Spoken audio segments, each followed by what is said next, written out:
If you have your Bibles with you this morning, or your phone or your iPad or whatever your Bible looks like anymore, open it up or push the power button or something and turn over to Mark chapter 11 with me.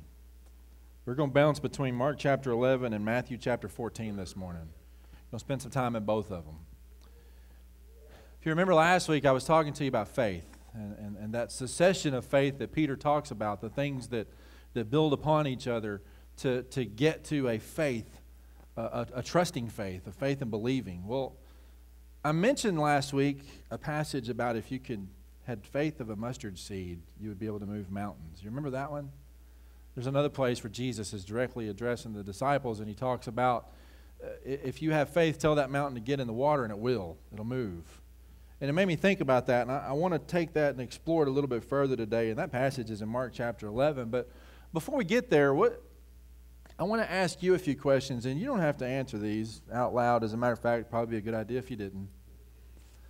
But think about these questions, because I know they hit a lot of us, and I know that you know, the realities of life sometimes catch up with us, and it's kind of hard sometimes. And I just want to ask you, how many of you would want to see a loved one saved? And I will answer that one. We could probably say some names and spend the rest of the morning saying names of loved ones that we want to be saved. But man, wouldn't it? We pray for those loved ones. Wouldn't it be awesome to get a phone call to know? Pat's shaking her head. I know the one we're praying for. We would all have a name of a loved one that we'd want to be saved. What about marriages? We'd like to see a marriage restored or even get better. And you know, the marriage doesn't have to be bad to get better. God can still do some awesome things in a good marriage.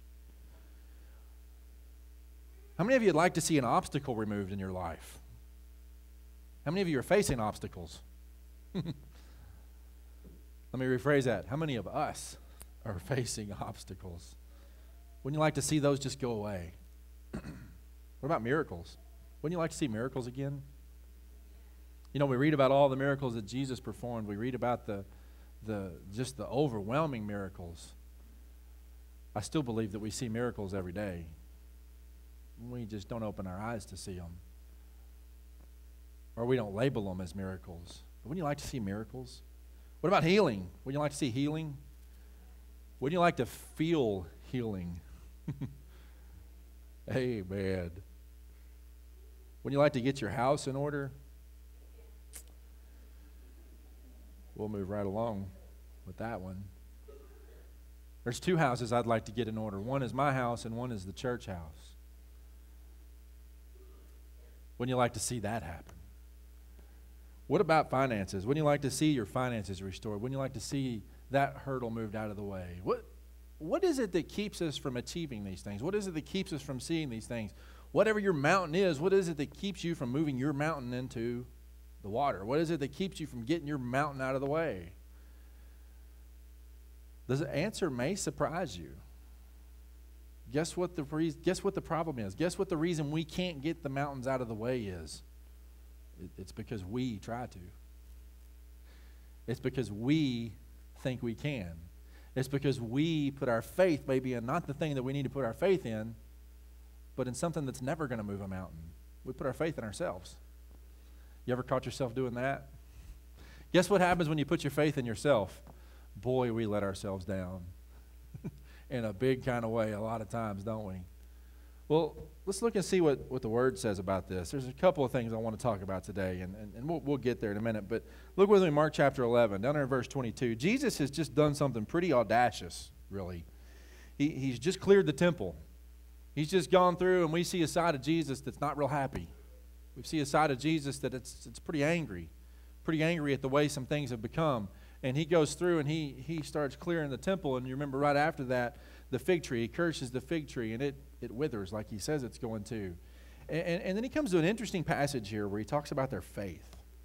In verse 22, he says, "Have faith in God," Jesus answers them. It's the question that the disciples had asked. And Jesus answered them, "Have faith in God. I tell you the truth. If anyone says to this mountain, 'Go throw yourself into the sea,' and does not doubt in his heart, but believes that what he says will happen, it'll be done for him. Therefore, I tell you, whatever you ask for in prayer, believe that you have received it, and it will be yours. Remember what I said this morning? How many times do we thank God for the things he's going to do in the day with the expectation that he's going to do them? Instead of at the end of the day looking back and saying, man, I wish you'd have done this. Very rarely do we look back at the end of the day and say thank you. We tend to take that for granted. But how many times do we look forward to the day in the morning and say, thank you, God, for what I expect you to do today? There's an expectation that comes from knowing who he is. And Jesus kind of hits on that here, and I want to talk to us about a couple of requirements here for why we don't seem to sometimes see our faith live itself out, why we don't see those mountains move. And it's two things. One, you have to believe. One, you have to have a belief that God is who he says he is. And then two, you have to have that expectation that he's going to do what he says he's going to do. We're pretty good at the first one most of the time. We're pretty good at believing that what he says is true. We're pretty good at believing that who he says he is really who he says he is until we start to face a trial in life. And then we start to try to trust ourselves. Then we start to try to believe in ourselves. And we forget the expectation that comes with the belief of who he is. We're really good at the belief part. But what about the expectation part? There's four things about this belief part that I want us to look at. Four things about the faith that comes with believing that I want us to look at here. And the first fact is this. Faith has to have an object. The object here is God. It's very simple. God himself. He says in verse 22, have faith in God. He doesn't say just have faith. How much would it change the perspective? How much would it change this whole passage if he just said, have faith that if you say to that mountain, go throw yourself into the sea, and it will? What do you have faith in if that's the case? Is the faith in my ability to say the words? Is the faith in the ability's mountain to jump in the water? No. My faith is in whatever the object is. The object here happens to be God. My faith is in God. So whatever our faith is, it has to have an object. You can't just, well, maybe I should say it this way. A lot of times when have you ever heard the phrase, I'm going to build up my faith? Or I'm going to pray to just become full of faith. Well, what do we become full of faith in? What am I building up my faith in? A lot of times we build up our faith in our own faith. Lost you there, didn't I? We don't build faith in anything. Let me kind of give you an example of what I'm talking about. I fly airplanes. It doesn't scare me to go get on an airplane and go fly. It's not because of the ability to get on the airplane and fly it. It's not because of anything that I do. It's because I have faith in the airplane. And it's because I know the airplane. It's because I trust the airplane. It's because I know it well enough to know when I don't need to have faith in the airplane. There's those days that you don't go get on the airplane because you don't trust it, because something's wrong with it. But I have to know the object of what my faith is to be able to trust it like that. How can you trust God if you don't know him? Think about that. You have to intimately get to know him. You have to read about him. You have to believe in his promises. You have to see his promises fulfilled in life to truly know him. We can't have faith in something that we don't know. To know God, you can have faith in him. You can't have faith in him without knowing him. To know the airplane, I have faith in the airplane. Without knowing it, I don't have a whole lot of faith in it.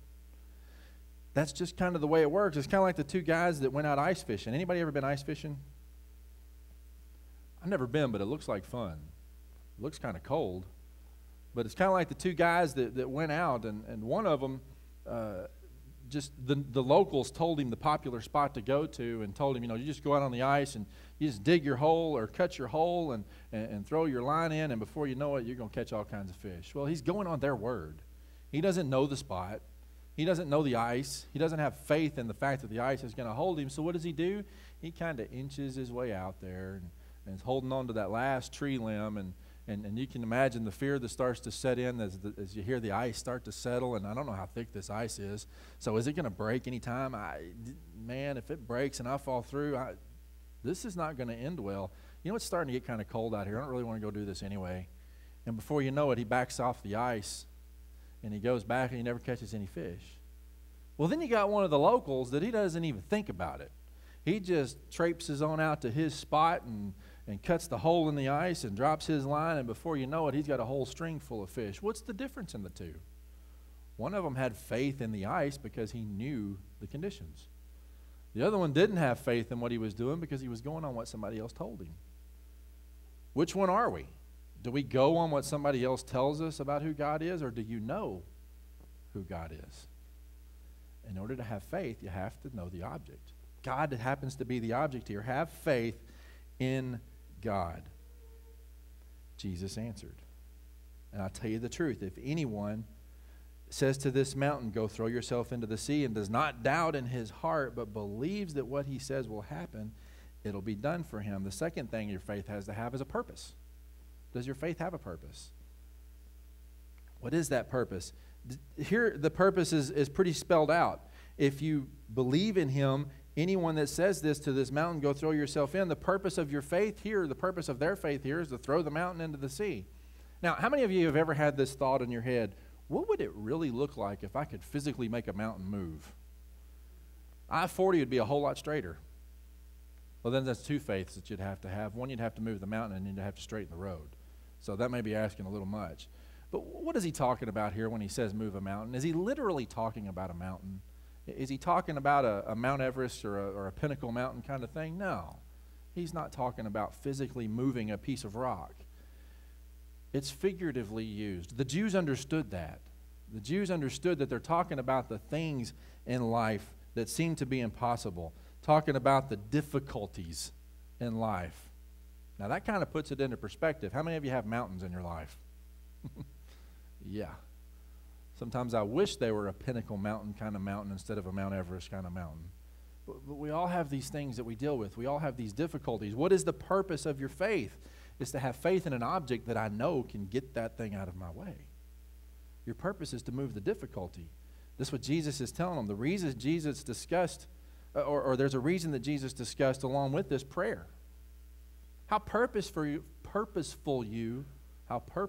are you in your prayer when it comes to asking God to do something?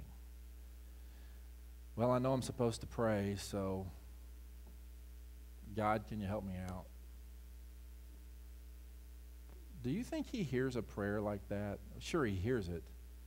But I wonder sometimes, what does he think about a prayer that's not very sincere? What does he think about a prayer that's just thrown up because we can't think of anything else to do?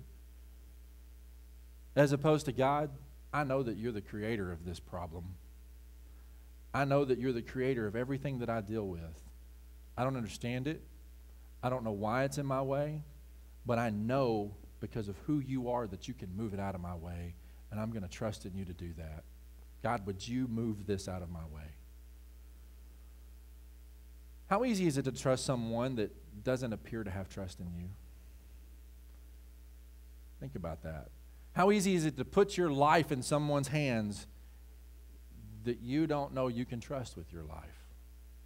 How easy is it to trust someone with the car to borrow that you don't know that you can trust with the car when they borrow it? It's not very easy. I wonder if God looks at us sometimes and says, I can't trust you because you don't trust me. I can't do that for you because you don't trust me. I can't do that for you because your faith doesn't have a purpose. I wonder if he thinks that way sometimes. I hope not. But how do you look at your kids when they don't trust you? How do you look at your neighbors when they don't trust you? How do you look at anyone when there's that doubt? But there's a reality in this. He says that in verse maybe 23, 24, go throw itself and does not doubt in his heart, but believes that what he says will happen. You remember when Jesus, one of the last things that he says before he ascends into heaven, it's the Great Commission. What does he say? He tells the disciples, go and make disciples of all the nations. And as God has given me authority, God said it, so I have it, I'm giving you all authority. You ever heard the idea that we're if we're to be Christ-like, don't you think that there's some characteristics that we should take on, that we should be able to trust, that we can be like Christ? If he says that all authority is given to him through God, and then all authority is given to us through Christ, do we have any reason to doubt that we can have faith in God? When he says if you just say it and believe it, it's given to you? It's the same authority that God gave to Jesus. Do you see how that works? We've been given that. So why do we doubt? He says, if you say that it will happen and you believe that it will happen, it'll be done for you. If Jesus says that God says all authority is given to me, and I say all authority is given to you, and you say do it, if you have the belief and you have the expectation, it should happen. But what gets in the way? Have you ever asked yourself, why do we doubt? You ever asked yourself, why do I doubt my faith? Why do I doubt that God's going to do something? Why do I doubt that what I pray for is not going to happen? Or why do I doubt him in general? Have you ever asked yourself that question? I'll be honest, I've asked myself that question a lot. I think it comes down to a simple thing. Back to number one, an understanding of who he is. You know, there's a lot of things in life that compete for his place in life. Would you agree with that? There's a lot of things in life that try to move him out of the way and take his place. A lot of things that try to make us think, I'm good enough to take his place. And you know, it happens so subtly, and we don't even realize it. And it's some of the conveniences of life. It's some of the niceties of life. You know, if we're not careful, our families can take that place. If we're not careful, our children can take that place. If we're not careful, our church can take that place. Well, what's the difference between all of those things and God himself? They're not God. Unfortunately, there's a pretty sad reality that when we put our trust in people, there's a chance we're going to be let down. When we put our trust in a person, there's a chance that they're going to fail us. Why? Because they're a person. Because we unfortunately have that natural tendency to be negative sometimes. We have that natural tendency to fail sometimes. But there's one that will never fail. And that's God the Creator, God Almighty, the one that told Jesus, I give you all authority. And Jesus told us, I give you all authority. Why do we doubt him? Why do we let these things get in his place? If you can answer that question, we'll trade places and you can come preach the rest of it. Because there's an age-old question there. It's kind of like Peter. You know, Peter's one of my favorite people. Probably because Peter's not afraid to speak his mind. Probably because Peter sometimes speaks what he's thinking before he ever thinks about what it is he's going to say. He's pretty bold. Wouldn't you like sometimes if your kids, they're not in here so we can talk about them.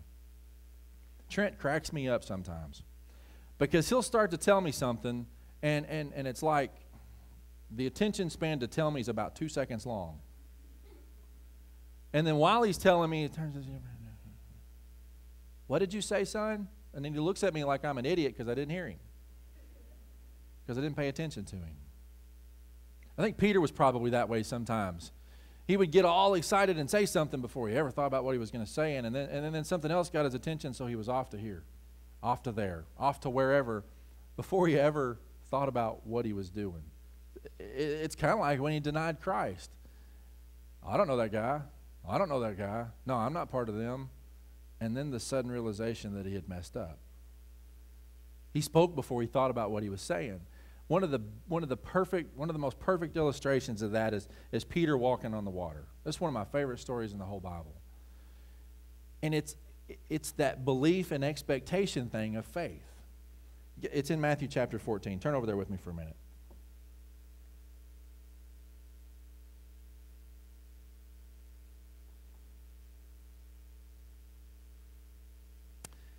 And verse 27, immediately Jesus made the disciples get into the boat and go on ahead of him to the other side, while he dismissed the crowd. After he had dismissed them, he went up on a mountain by himself to pray. He did that a lot. It's amazing how much Jesus prayed to get in tune with the Father that he trusted, to see his way. When evening came, he was there alone. But the boat was already a considerable distance from the land, buffeted by the waves because the wind was against it. During the fourth watch of the night, Jesus went out to them, walking on the lake. When the disciples saw him walking on the lake, they were terrified. "It's a ghost," they said, and cried out in fear. But Jesus immediately said to them, "Take courage. It is I. Do not be afraid." "Lord, if it's you," Peter replied, "tell me to come to you on the water." "Come on out," he said. Then Peter got down out of the boat, walked on the water, and came toward Jesus. But when he saw the wind, he was afraid and began to sink, cried out, "Lord, save me." Immediately, Jesus reached out his hand and caught him. "You of little faith," he said, "why did you doubt me?" And when you climbed into the boat, the wind died down. Then those who were in the boat worshipped him, saying, "Truly, you are the Son of God." I love this story. I mean, look at what's happening here. Jesus sends them ahead of him across the lake. Do you catch that part of it? And it's while they're out there without him that the storm starts to, some commentators will lead you to believe that this was a pretty significant storm. It doesn't really imply that in the story, but some will tell you that the seas were pretty rough. So the boats were going to and fro. And have you ever been on a boat and got seasick? Anybody ever been deep sea fishing? I can get in an airplane and fly all day long, upside down, sideways, backways, any ways you want me to. I get out on a boat for 5 seconds. Where's the bag? I don't know the difference, but something about the rough seas are miserable if you've ever been there. The cruise ships don't count because they're huge and nice. But anyway, there's something about being on the seas when they're rough that is just terrifying. This is where they're at. And some will argue, wait, you mean to tell me Jesus put them there on purpose? Kind of implies that, don't it? You mean to tell me Jesus puts me in places sometimes on purpose? How else does your faith grow unless you see him in action? Yeah, I think sometimes he allows the things of life to happen so that our faith can grow. I think this was all a lesson, not just to Peter, but the whole group of disciples, to build their faith to see who he really is. But think about this. They're out there on the water. All right, dude, you told us to go across here, and now we're out here in the middle of this thing, and the storms are starting to pick up. And then here comes Jesus, just casually strolling across the water. Just another day. Got to get to the other side. Your boat's not good enough for me. I'll just walk. In some translations and some other accounts of the story, they say they thought he was a ghost. Now, I don't know how much there seems to be a tradition with the seas and all the nautical type stuff and the extra, the paranormal, the ghosts and all that. There seems to be that tradition. And in fact, the Jews believed the sea to be a place where evil lived, believed to be a place where evil spirits lived. Do you remember when Jesus cast the demons into the pigs? Where did the pigs go? They went straight to the sea. There's that belief, there's that tradition in the Jewish history that's what the sea was. So when the storms came up, it might have been one of the evil spirits and their thoughts that were creating the storms. So is this a clash between good and bad here? Think about it. But he's on the boat, and Jesus comes walking by. And the disciples were scared at first. And they realize it's him. Don't be afraid, it's me. And then here's loudmouth Peter. I can see him saying this before he ever thinks about the repercussions of what he's about to say. Really, if it's you, then I'll come walking to you. Tell me to. All right, big boy, get out of the boat and come on. Oops. Now I got to put my faith where my mouth is, and I got to do something about this. So he gets out of the water. Initially, we see very strong faith in Peter. Initially, we see the expectation that where his belief is really going to happen. That really is Jesus. I'm not afraid of this water. I'm not afraid of what's in the water because I've got my eyes fixed on him. And I believe in who he is, and he said, get out of the boat and walk to him. So I'm going to get out of the boat and I'm going to walk to him. Then what happens? Same thing that happens to us. It's easy to get out of the boat initially. Would you agree with that? It's easy to get out of the boat and start walking initially. You get up from the altar and your heart's this big. You've got that answer to prayer, and man, I literally could walk on water because God's amazing and life is good, and this is just going to be incredible. So you take that step and you leap out, and there you go. You start walking, and before long, guess what happens? You're not on your knees anymore. You don't have that big heart anymore. The storms start to hit you again. The water starts to look deep. The realization that, oh my goodness, I'm not doing this on my own. I'm doing this on His behalf starts to set in, and we get scared because now we're not in control. It doesn't say that, but I wonder if that's why Peter got scared, because he realized, oh boy, I'm not in control, because this is not even humanly possible to do this. Do you know that's a good place to be? When you realize that you are not in control, that's where faith begins to grow. That's where faith in the real object of the faith in God, begins to grow. Because you realize, boy, I'm stepping in waters that I can't be in, but He's got me, and He's taken me through this.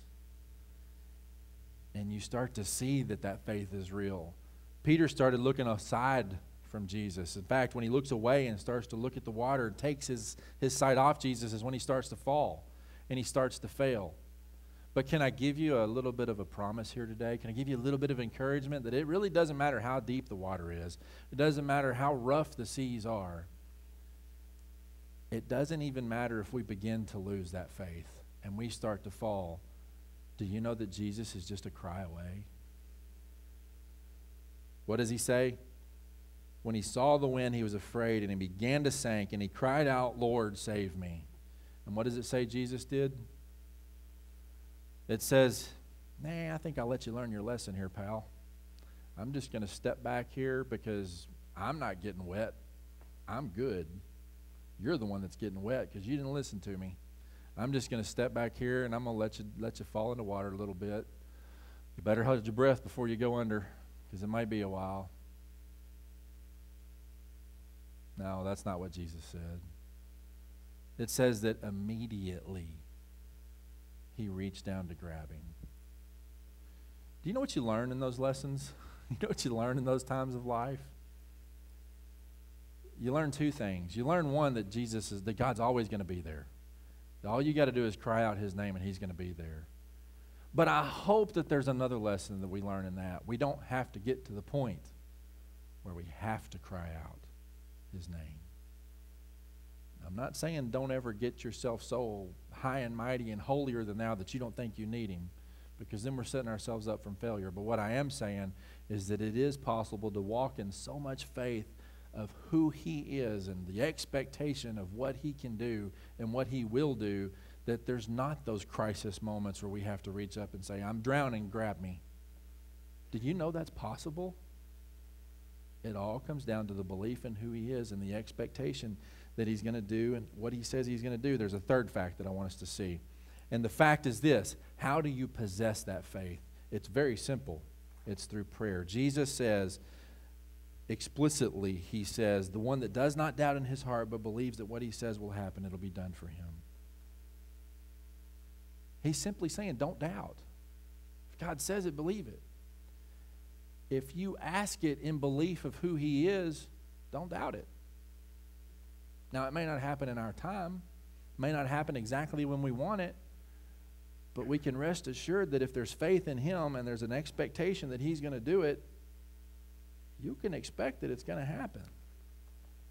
His Word says so.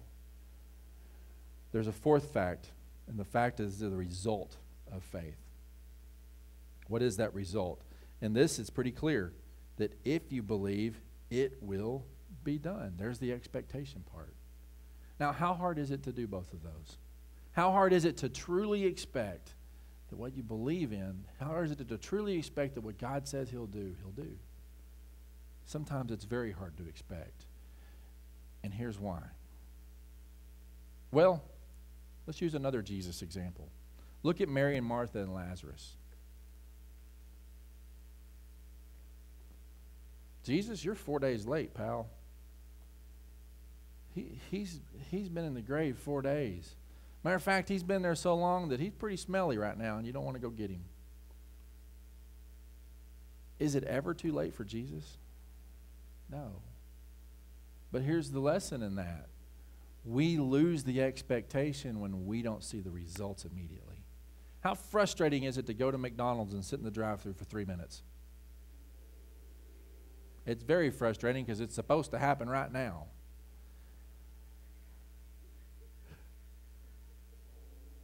Tell them we said hi.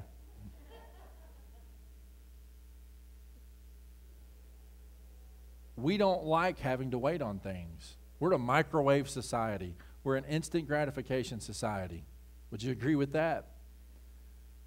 But you know, sometimes the best things in life are the things that are worth waiting for.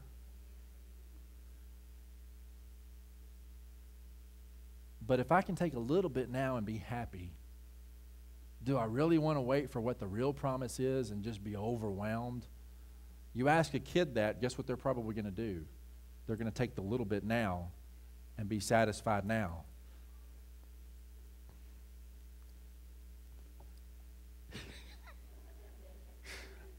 Oh, that's funny. And I know that that's frustrating to you. That's why it's so funny. A kid's going to take that little bit now, the instant gratification. You know, we're not far from being a kid. We'll take the instant gratification just to get through today. Well, what if the big promise is just tomorrow? What if the big promise happens tomorrow and I get this unbelievable present instead of this little bitty gratification? That's what he's talking about. Wait for the gratification. Wait to see the expectation happen. Mary and Martha thought the expectation was God or Jesus was going to show up before he was ever put in the tomb. You know, there's a statement in there. Where is that? That's in John. There's a statement that he makes in there.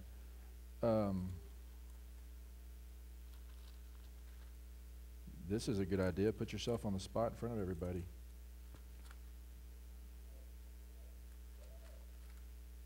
John chapter 11. Jesus makes a statement. It's probably the most memorized verse in the Bible. Verse 35. When he sees them in the grave. And actually, let's back up a little bit. Mary and Martha reached the place where Jesus was and saw him. And she fell at his feet and said, Lord, if you had been here, my brother would not have died. When Jesus saw her weeping and the Jews who had come along with her also weeping, he was deeply moved in spirit and troubled. Where have you laid him? He said. Come and see, Lord, they replied. And there's those two words, Jesus wept. What did he weep for? I want you to think about something. Look at the verse, 2 verses before that. When Jesus saw her weeping and the Jews who had come along with her also weeping, he was deeply moved in spirit and troubled. I think there's 2 parts of that. One, he was weeping because his friend had passed away. He was weeping so that they could see that there's that emotion. He was weeping on their benefit. But I think he was also weeping because he saw their lack of faith. I think he was also troubled because he saw their lack of faith. Then the Jews said, see how he loved him? But some of them said, could not he who opened the eyes of the blind man have kept this man from dying? Then Jesus, once more deeply moved, came to the tomb. It was a cave with a stone, and you know the rest of the story. He tells them to take the stone away. And Martha even pleads with him there, but what are you going to do now? He's been there 4 days. There's nothing you can do. And then Jesus does something interesting. He doesn't go in and pick Lazarus up. He doesn't go in and coddle him and gradually pull him back out. No. He stands outside the tomb and says, Lazarus, get out here. There's a command of faith and there's an expectation that that faith thing happen.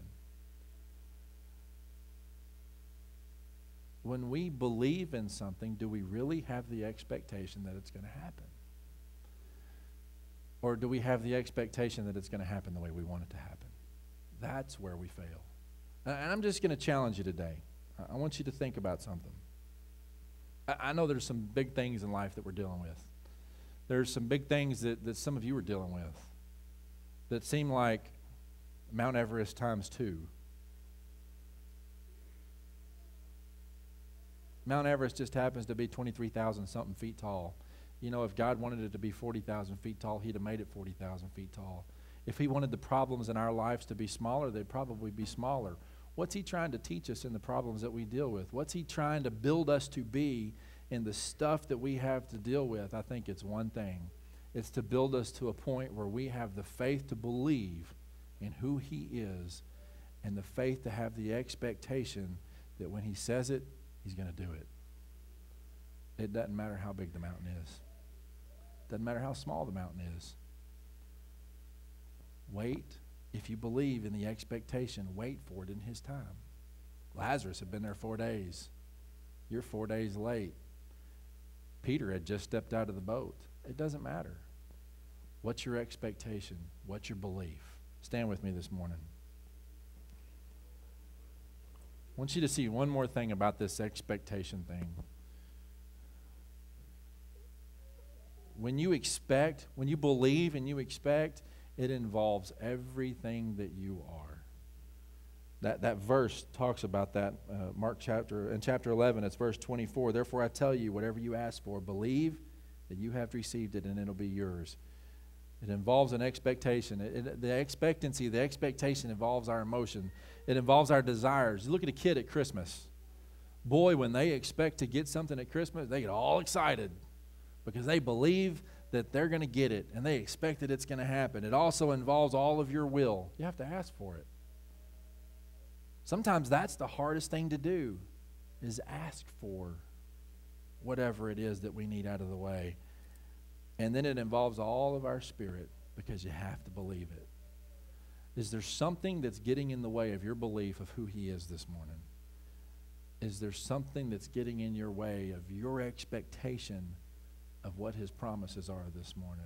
Alicia, can you come to the piano for a minute? We're not going to spend a lot of time, but I want to just offer you this morning. Do you need a Mary and Martha moment where you realize who he is? Do you need a Peter kind of moment where you can put your hand out and say, God, help me, and get that immediate answer? Or are you just kind of trudging along through life and nothing's really challenging you right now? Maybe now's the time to build up the faith for when the challenge does come, because they'll be there. Are you dealing with that Mount Everest that you don't know how you're going to have the faith even to get through it? The faith is not in you. The faith is in the one that can get you through it. The faith is in the one that can get it out of the way so you can press on. I don't know where you're at today, but I want you to just bow your heads and close your eyes this morning. And if you want to come spend a couple of minutes this morning at the altar, just renew your belief in who he is. Renew that expectation that he can be, and he is, and he will do what he says he'll do. Just going to be quiet and give you a few minutes to come this morning if you'd like to.